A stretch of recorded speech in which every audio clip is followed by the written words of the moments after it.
Rise and shine! Mga ka-RSP, narito na po ang gabay, patnubay palala at prediksyon ni Master Hans Kung ang araw ng Lucky Friday!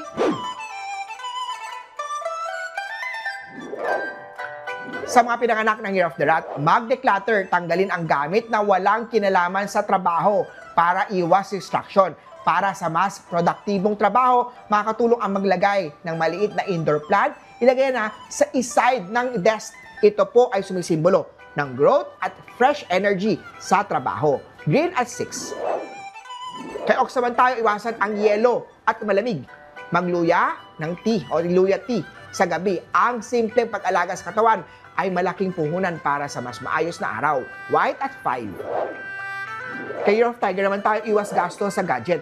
Hindi ito ang panahon. Mas mainam na mag-ipon kesa maubos ang pera sa luho na hindi kailangan. Discipline is choosing between what you want now and what you want most.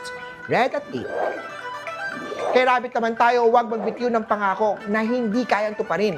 Maging maingat sa pagbitaw, pagsabi ng salita. Violet at 4. Kay Dragon naman tayo, maglakad o mag-unat sa umaga. Kahit simpleng galaw-galaw ay malaking tulong sa katawan. Huwag baliwalain ang simpleng sintomas, magpahinga kung kailangan. Tan at 9. Kay Snake naman tayo, pray for abundance. Ang feng shui tip ni Master Hans Kua, maglagay ng 3 na Chinese coin at ilagay ito sa loob ng wallet mo. Pampaswerte ito at pang-attract ito ng steady financial flow. Silver at 7. Sa mga pinanganak naman tayo ng Year of the Horse, minsan kailangan mong itigil ang pag-ibig para bumalik ang sarili mong kapayapaan. Hindi kahinaan ang pagpili sa sarili. Yellow at 3. Kay Goat naman tayo, say goodbye sa commitment na toxic. Let go of what weighs you down so you can rise with lift up tomorrow. Pink at 2. Sa Year of the Monkey naman tayo, finish what you started. Maganda man o hindi ang resulta nito. Tanggalin ang ugali na kapag hindi na kaya ay tatakbo ka na. Blue at 1.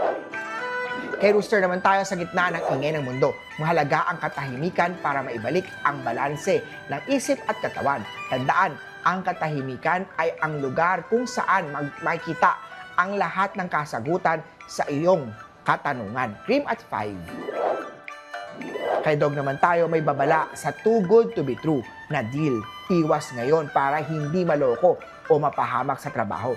Trust your instinct. Not all that glitters is gold. Beige at 4. Kay Year of the Pig naman tayo, mahalin muna ang sarili bago mo hanapin ang pagmamahal sa iba. Self-love ang pundasyon sa tunay na relasyon. Gold at 9.